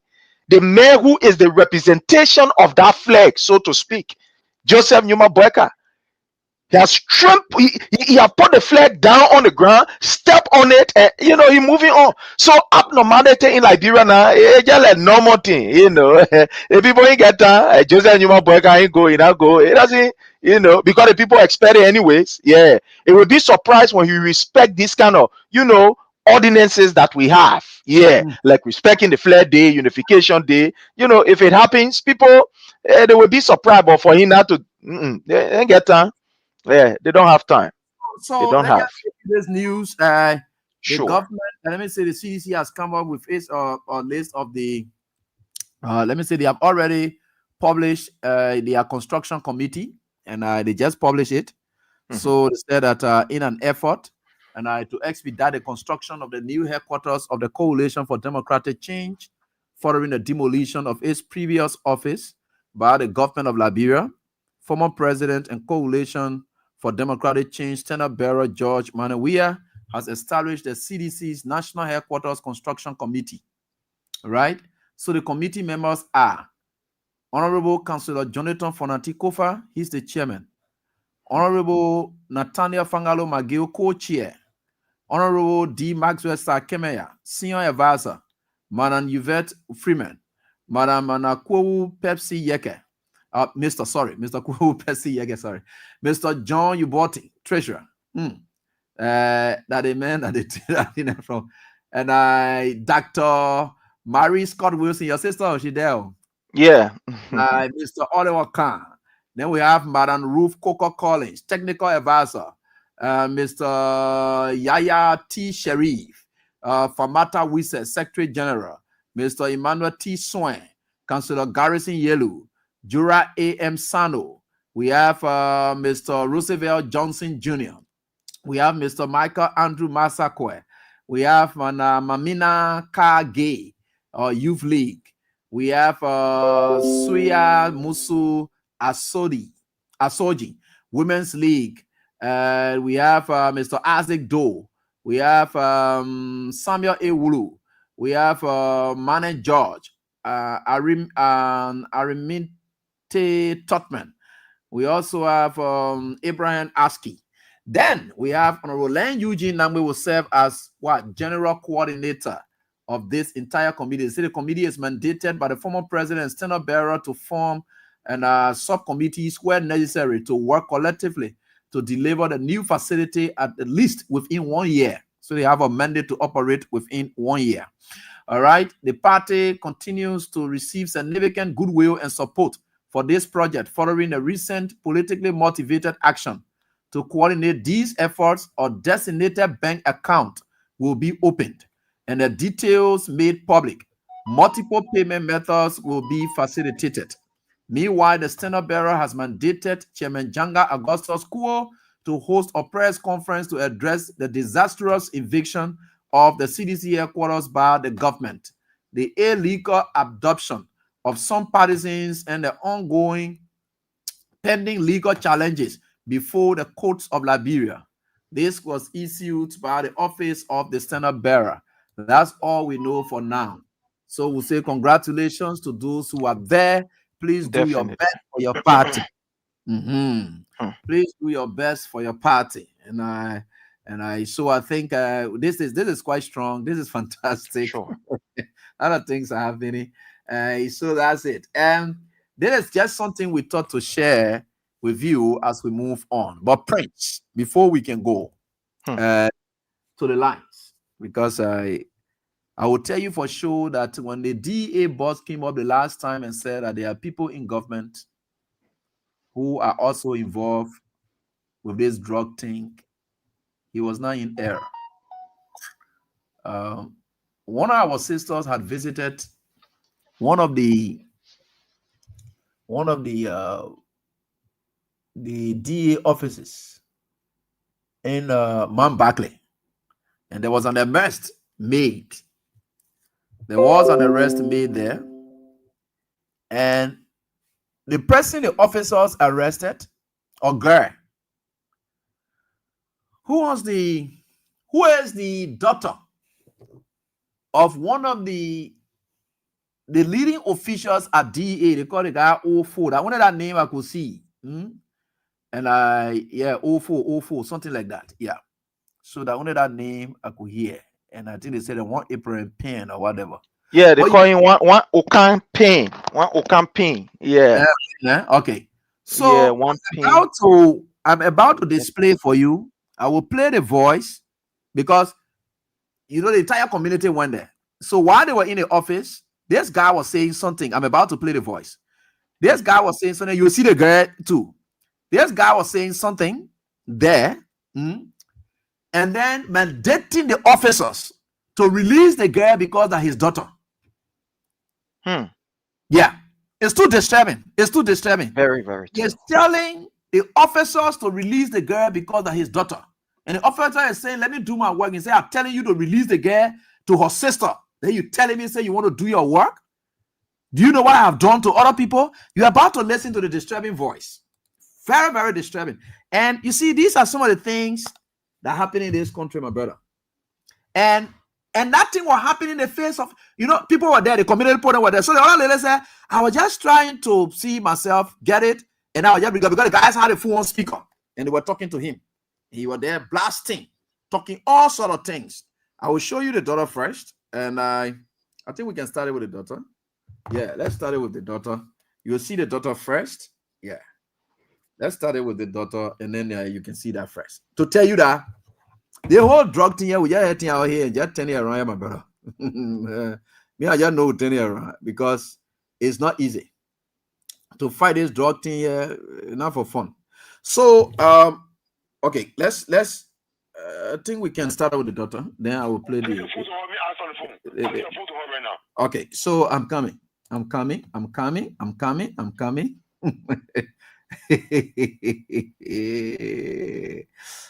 country, they got a country. All right, so there is a daughter. Let's listen to this interview first, then we'll know the intervention that was made by the PA. Let's get this part first. This is the girl in question. This is the girl in question of this boss man at the LDA, who's instructing the officers to release his daughter and shouldn't do their job and release the daughter instantly. So what is it? Why phone in now? Why is our final home? Prince, are you getting it? Yeah, I'm getting it. Wait. Before the war. So our final home. Why phone in now? Why is our final home? So our final bearer. As you can see, I'll show you fucking more than here. As you can see, there's a lady by the Osafina Vero who got arrested by the LDEA just to some 2 hours ago in FDA, Zinra up the hill. We got attacked there massively, and we managed to move. And AFL guy who were there passing saw how we were attacking King to help in the process. And 2 motorbikes were taken. The AFMM motorbike with one of our own motorbike. Sarafina was naked in that Zinra where he had a boyfriend who flew from his other side and he ran. And when he came back with very manpower, and we ourselves we keep managing and so on, we could not make it. They were able to get the AFMM motorbike who came in our rescue to make peace. They could not hold the beating, and they took his motorbike with one of our own motorbike that was within our operation. So this is how that story go along with his phone, the FMF phone, they took it. This is how that story go. Even some officer got a boost and scratched my all onto them. Before I had. So this is how that story go, and this is how the story end. And however, we brought Sarafina to our 40 man Barclay duty for honor Mavi base Carrisburg, waiting for the verdicts of our commander to be turned over as the story go. Bye-bye. Okay, so this guy has done this splendid report. Now you see, the guy said we brought her so that we can hear words from our commanders as to what do we do next.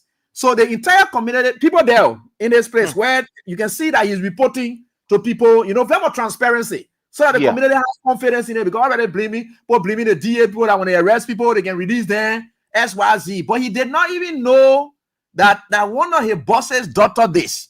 Now the boss is about to call. Listen to the angry tone in which the boss is calling and mandating this officer to leave his duty, leave his job, and then do exactly as he, the boss, wants it, because that his daughter involved in this whole thing. So I'm about to play this, and I let it be right here.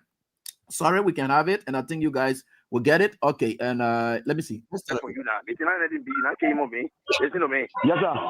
Ofo, I say your number to Ofo Jenna. You call me. Because you should tell Ofo now say, oh, they say the attack or they used to explain everything. They want Ofo tell you again. I say you then say, oh, well, I tell you release, and then you want release. I say, but she the put two motorbike for all. They can't have probably promise station. They call under the community president. They can look in.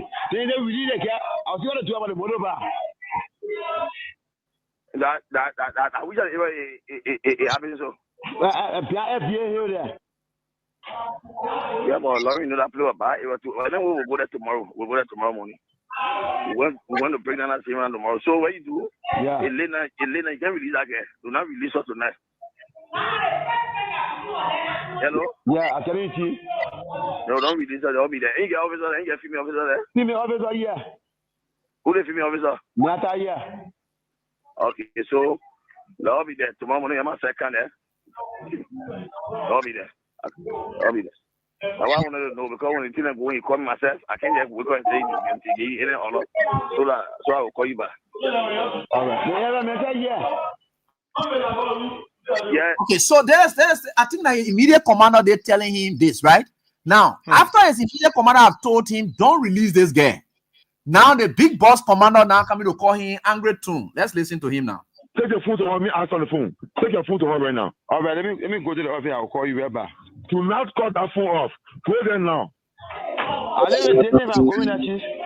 No, you're not listening. I'm hearing them. Keep your phone on. I'm on my way going there. Go in there and leave the phone on. If you're talking about you're not wearing a uniform. Your commander call you. I'm calling. Then you beat on my daughter?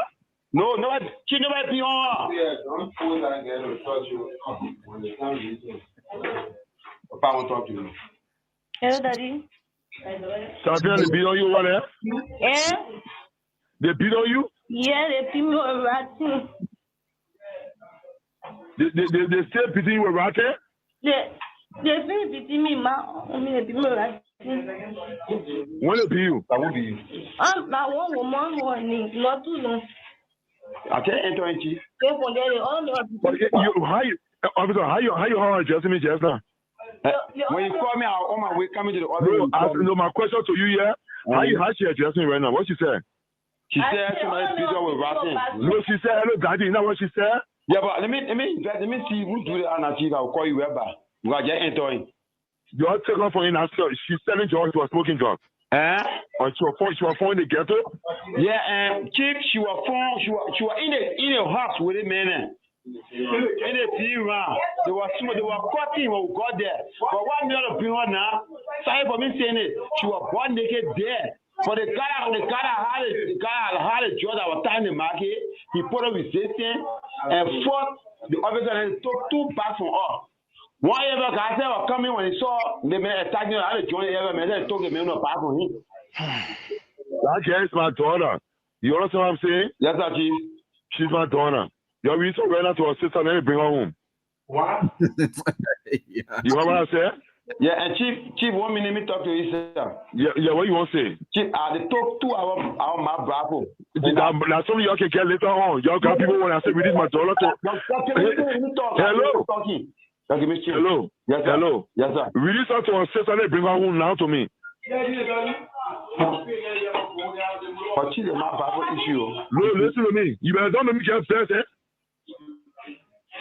Consider it, don't you? I said release her to her sister, let me bring her home now. I want to drive the case right now. Consider it, don't you?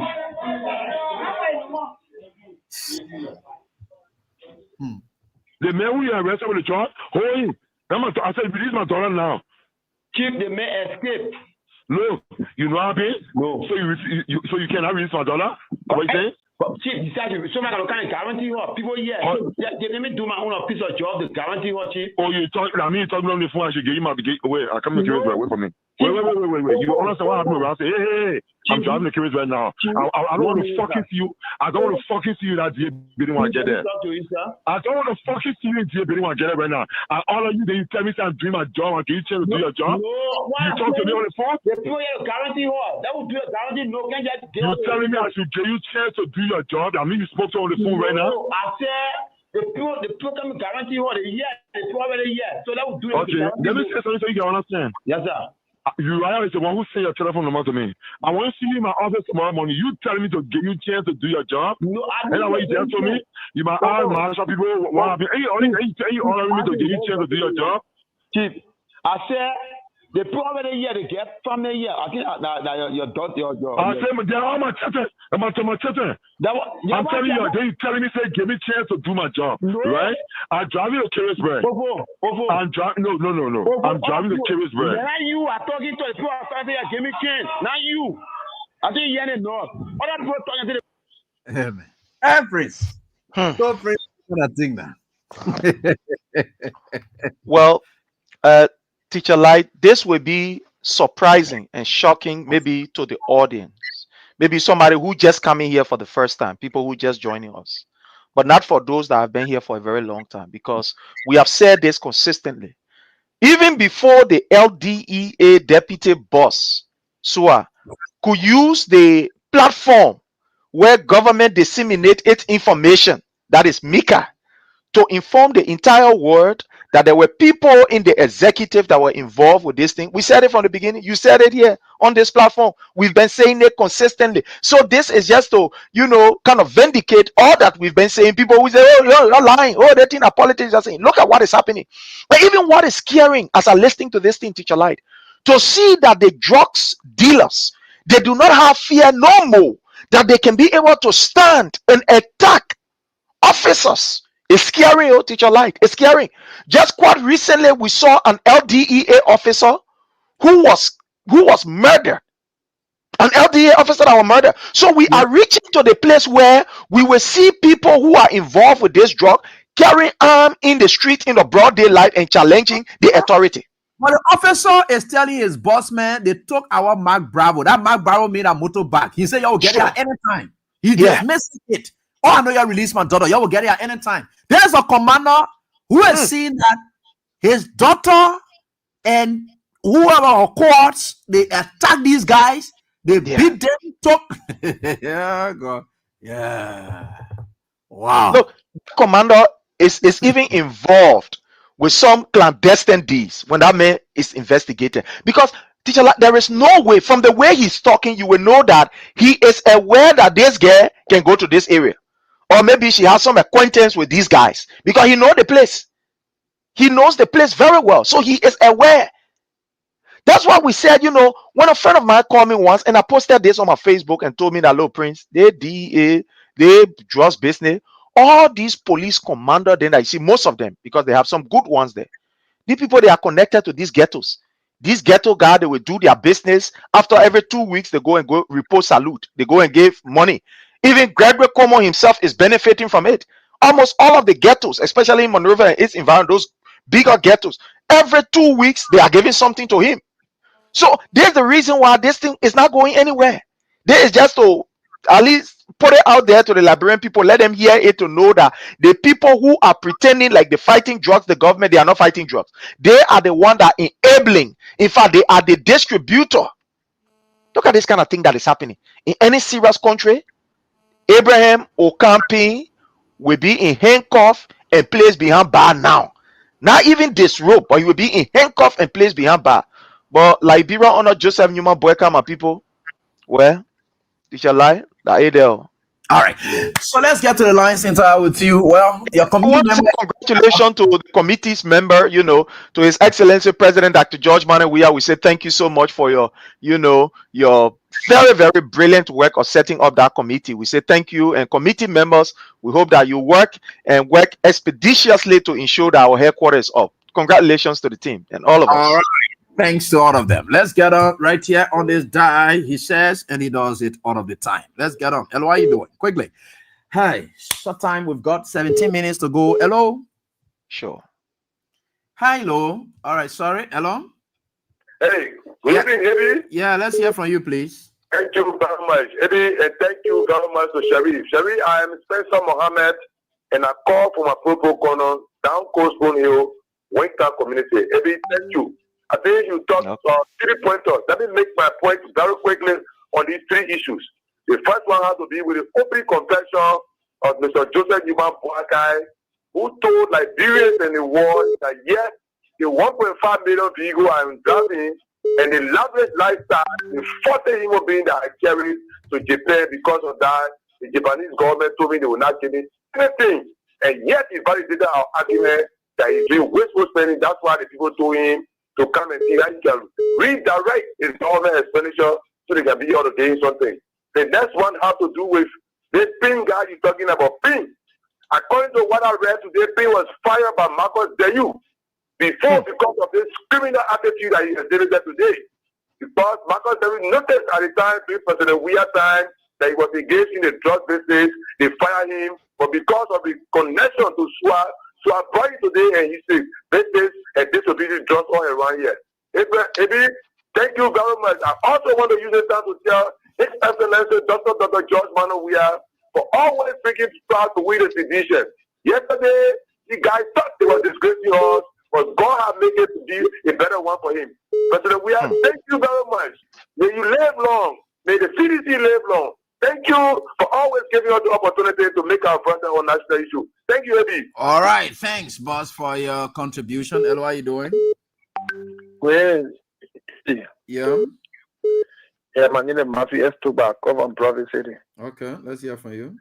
Yeah, Eddie, let me just congratulate our president and for setting up the headquarters construction committee. But I would love for you, Eddie, to spearhead the other committee.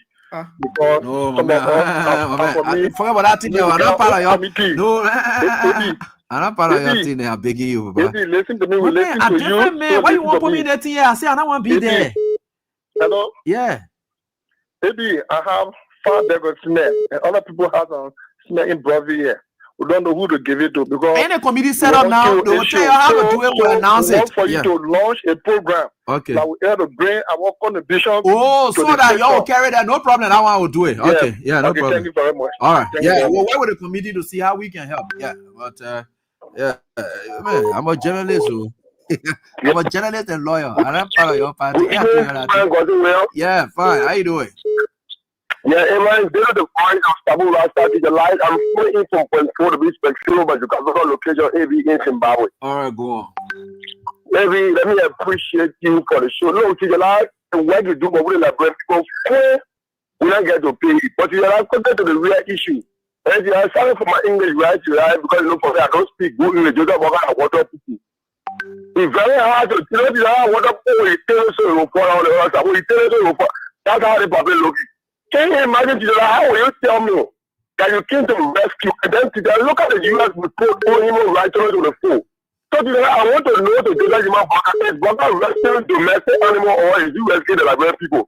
Because how can you say the king to rescue a human blood report is very far, it's demeaning, it's damaging. Look, brother, let me tell you, let me hear one stuff.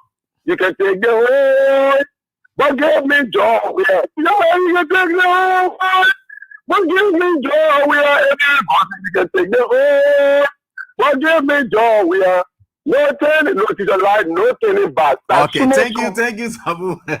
Thank you. And how are you doing? Hey, good evening. Yeah. Yeah, Uncle, this is your nephew, Mommy A. I'm calling from Kawa, New York. All right, let's hear from you, Mommy. Yeah, you know, Uncle, just say you want to that probably not get sniffy. Let me go and tell you. Although we know that Liberian, some Liberian people say that Unity Party, we are not educated people. We agree. We are educated. The word that the Japanese people use on him or on them, how they really say that what to be. Eh? We as a citizen, we don't sound, we don't know nothing. But they are well educated. How that was really smart to them. Number one, he will be organized person. Number two, he will be law-abiding person. But nothing like that is doing in this country. And let's come to that judge issue on WAB. I really want you people to really make sure that commander, I'm not just the DA commander, and I may be arrested and go in jail. These are the people that are spending joy in the country. On WAB, let me go and tell you. Okay. But we the local people in the community, you will see that they come. They start people on the children. Asking them to say the fucking job. Thank you for your show. Thanks, boss, for your contribution. How are you doing? Yeah, good evening, Eddie. Yeah. Yeah, my name is Adversarial, and I join you from Port Bridge. All right, let's hear from you, please. So we want let me use this time to appreciate you for your effort, and let me use it to extend my appreciation for my community, for my Zoom. We are Zoom here. Let me tell President, we thank you for taking shame from our face. Okay. I want for the community to schedule a work system. Every district about 1 week, that district will work. They can another district will work so that the way you get can call it down. Everybody go with the work. If that 1 week that district go, then the following week another district. Let's do that. I'm a carpenter also. I got my shop. Okay. I got children at teaching. Okay. All I want the project will do it. We'll do the carpenter job, that the roof, we'll do everything. All right. Yeah? We like that. Thank you, Baba. All right, thanks, boss. Let me get on to this and Liche. Let's hear from you. Hello? Yeah, so we hello, how are you doing? Sorry. Okay, yeah, we're getting there. Yeah, Lee, let's hear from you. Hello? Hello? Yeah, go ahead. Boss man, I'm getting you. Can you please go ahead? I'm getting you. Go ahead. Hey, how you doing, AB? How's everything? How you doing, Sharif? We're doing fine. Yeah. We are doing So, good. Thank you for the AB, my name is me, Musa G. Brown, and I phone in from New Jersey. AB, President, we will always remain the biggest man that carry wisdom to lead our country. No, AB, when God favors somebody, don't stand before them. The biggest mistake that Liberian ever made is that they see the favor of God on somebody's life and you downplay them. Look, it happened in Moses' case. You remember Moses? When God started speaking to Moses, Aaron and Moses' sister started to gossip about Moses. It is only Moses that God can speak to. God can also speak to us too. They did not know the grace that Moses carried. When God got ready to judge them, Moses had to pray for them. So Liberia, until Liberia go back and say, look, we are sorry, we made a mistake. Look, Eddie, look at the kind of cruelty that the people carry on. Look, the people carry on cruelty to break down the party headquarters to the extent that the historical building, even the men that bought that land, the house you live in and die. before you could be buried. They broke it down. The people, when they entered the yard to break the place down, the first thing they broke down was the tree. Because you know what they believe, Eddie? They believe there is something buried under that tree that kept the sedition together. That the grace that President Weah carried, that the grace that he carried on him, and if you want to be like him, you got to tap in his grace. You don't know. For me, I stand to tap in the grace of President Weah. Look at his children. Look at his children. Look at their lifestyle. Look at where God is taking them. No leader of Liberia, check most of them, their children. How far they gone? But Eddie, united we stand and we remain stronger forever. All right. This demolition has become more stronger. More stronger. Thank you so much. Hello, how are you doing? Yeah, let's hear from you, please. Yeah, thank you, Eddie. This is Sam we are usual joining from Yeah, Sam, let's hear from you quickly, please. Okay, Eddie, let me first of all extend very big thank you to former President George Weah for the level of leadership he exhibited. I think that's the individual he is. And also to all CDC and CDC, the manner in which we conducted ourselves. And then the good news that is coming pertaining to our party, the other guys said, so where I live personally and even to my diet center, there are many citizens are waiting to do their own donation. Okay. So we think in our direction, we see our best that God, the party is a grand party. This is a party we belong to. Eddie, we're not forced to wear in government. I mean, the last one, they were we miss sedition. You're right. That's the owner Joe Guaca and a bunch of jokers. The owner went to Japan. Eddie, how will you go back for money and you carry heavy dedication? How will the project is you? This is why my brother not benefit anything. The only thing is say MOU. That's the DA, Eddie. The question are there asking people. We saw our president. And they tell owner Joe went to take drugs there. But they didn't see Joe and Satan with him. That's a bigger question. So if you want to draw Jojo and Satan says it, then you say you're fighting drugs.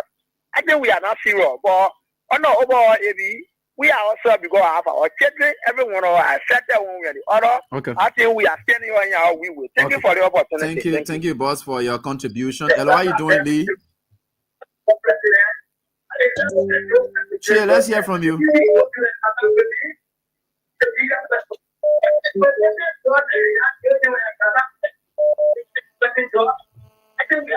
Lee, can you please go on? We are hearing you.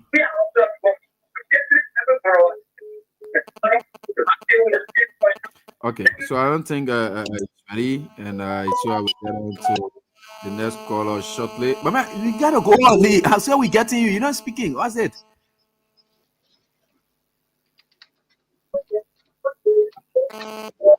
Yeah, Abby. Bossman, can you please go ahead?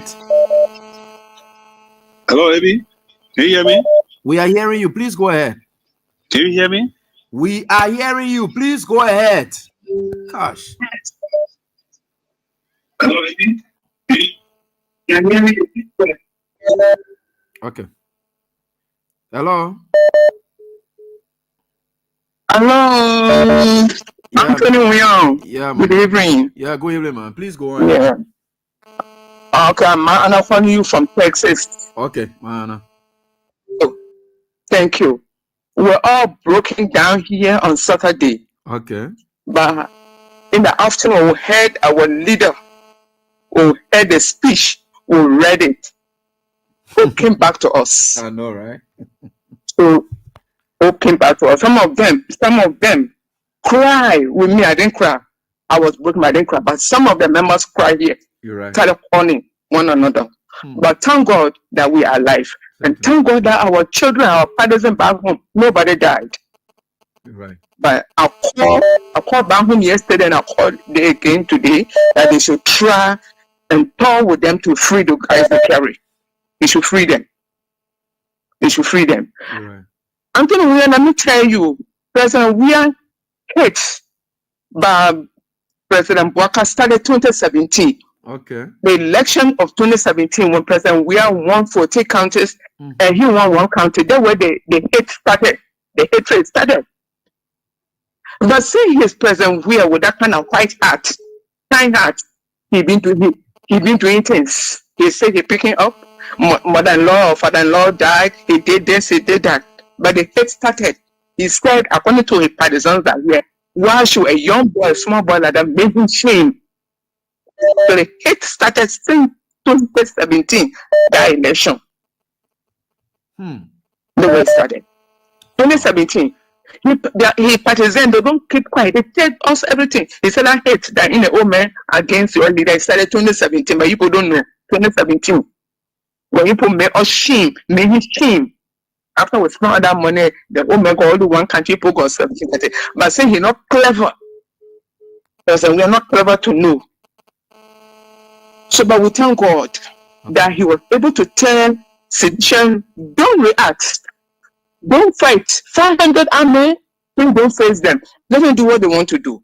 Let them do what they want to do. Instead of invading us, they want to destroy all the building that can even claim. The owner of the land can say, okay, let's swallow the house. So I claim it. Okay, take it. They thought they did it to CDC. But then instead, Dempster, he said he's a loser. He's a loser. So we thank God that no life is spoiled. Okay, Mom. He's a loser. He regretting. We thank God. We thank God. But we will build our headquarters. We all contribute. We'll build it. Certainly. We will build it. That's what they don't want to hear. We will build it. We'll try not to collect. We'll pay. We will build it. Until we will build it. I trust that. Thank you so much. Oh, Mommy, thank you so much. We appreciate it. Thank you. I trust you guys. Hello, how you doing, man? Sissy, quickly. Yeah. Sense. Yeah, man. How you doing, my son? I'm doing so fun, man. I Obama see on the line with you tonight. I know. Let me appreciate you. Okay. I don't want to sing the little song that I leave the line. I want to stay too long. All right. What can I make this man? What can I make this long? What can I make this church fear? Even those stone obey. Who is the church that even the stone on the ground obey him? I know, right? That's what he speaks. The children say God today, they can listen. They can listen. I will say, thank God for church here. Maybe, and I get it. But I will say, my Madingo Lapa, why I bet keeping the suitcase. I'll trust that. I will sell it. If I will buy 10 there, maybe I will do it. Okay. If I get my children, I can call me from America, I will talk to them. They will help me. Let my own fingerprint be there. Because the day I die, I owe my cassette boy. You're right. And I dare anybody say, my sister is not going there. I dare any leader. I'm telling you. I dare them. My sister can't say, my Lena, if I play, I'm going to be. This will be the last day. And let's say my children say, and I lay that there. I will come back to left to challenge all of them. Okay. I will come back to left that day. I'm telling you, but we will rally. Our children will rally. Okay. Nobody able to post it. Oh, you get the party help for all. Then after the last time coming back to be the person that will lead the election. Are you kidding me? So you pray to see the election? You pray to see election in this country? But when go to the committee, the sector AB, talking with you. You now want no number behind it. You understand it? Who want no number behind it? This is the sector.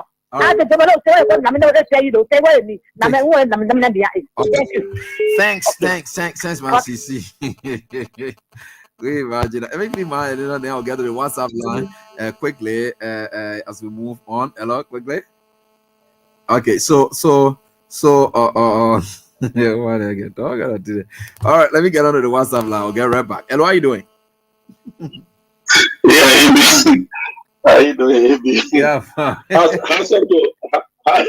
Also to Massy. Yeah, everybody carry their gasket space down there now. Oh, what is space that will be there? No, AB, she's right. Massy, my Helena, whatever of my Minnesota. You manage they got special place. They need a special place. You gotta give it to them. Good evening to you and Prince Sherry. Go ahead. Yeah, I want to thank you. I want to thank you guys this evening, man, for the talking point. But you know, maybe the first time that fictitious or invasion something that happened where they said they have a warrant from the West Point or somewhere, I called. I think myself going back and forth. I said the best thing the party could do is to just move out of that place now. And I mean, there were other people who that call, and say the same thing. Trust me, AB, it's not even eviction step, because eviction is to move the people. But that was just demolition. You just went in the plane, get the properties, and people offer equipment, all those And kind there of can be things. So legal I don't know remedy whether for that, though. That's what we're saying. There can be legal so remedy for that. Yeah. that was a question. Whether it was an evasion, because evasion, the person, that's what the person said will leave. Demolition, whether they went with demolition or with eviction. So No, the two are demolition get its own order. You got to go back to the code for demolition. If you get eviction, then let's say, for instance, if the person who have their value of property there, they don't want to remove their own property, and you want to take access of your property, and you don't want any liability in terms of compensation or whatever, you go back to the court and say, I want to demolish this property. The court will give you that order. Say, take it off. Yeah.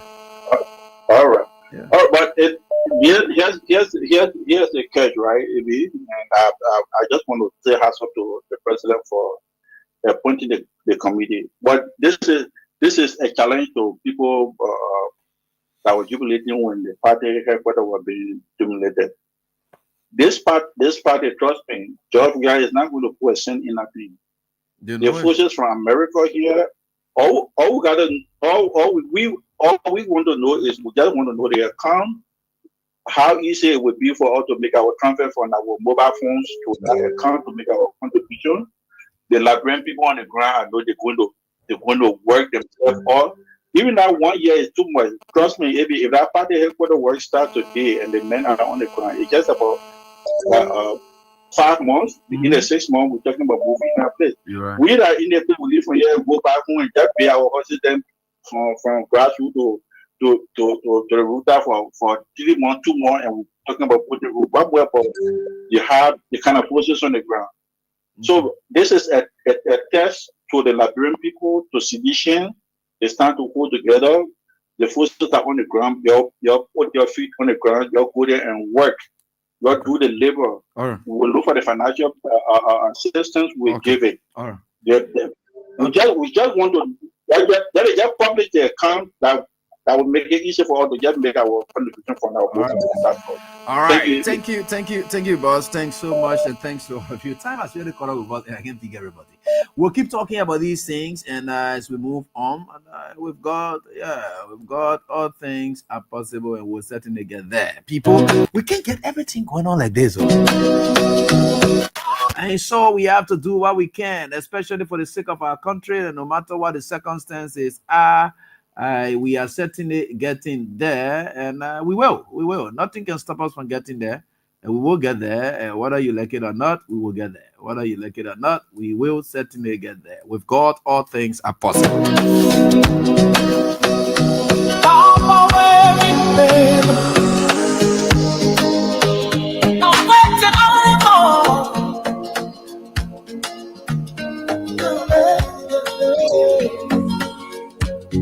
Papa waited forever. We hear your name today. Make your kingdom come on. Hey, hey. Make your will. Okay, so we'll be getting there, and with God, all things are possible. We are certainly getting there, and we will. And so I'm trying to go home now. Let me squeeze in my sister Vivian. I'm more concerned about the party headquarters so that I can get home. Vivian, let's hear from you quickly. Yeah, I don't want Vivian. I want to be on the committee. They will get far better anyway. I'll be picking it up. Okay, so they said they will form subcommittee as well, so you can just talk with the team. Thank you. All right, folks, that's all the time we've got tonight, right here on this very dive. So until we are back here tomorrow, I want to say thanks to all of you. Prince Sherry had been here with me, being here together. So tomorrow we're going to be back here again. Do have a pleasant night. But your president was absent in the Flag Day celebration again. With God, all things are always possible.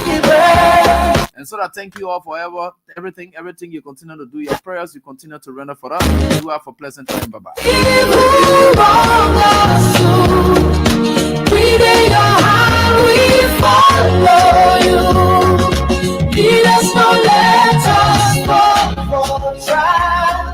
Save us from wahala, Yahweh. Now you get power, glory remain forever and ever. We shall.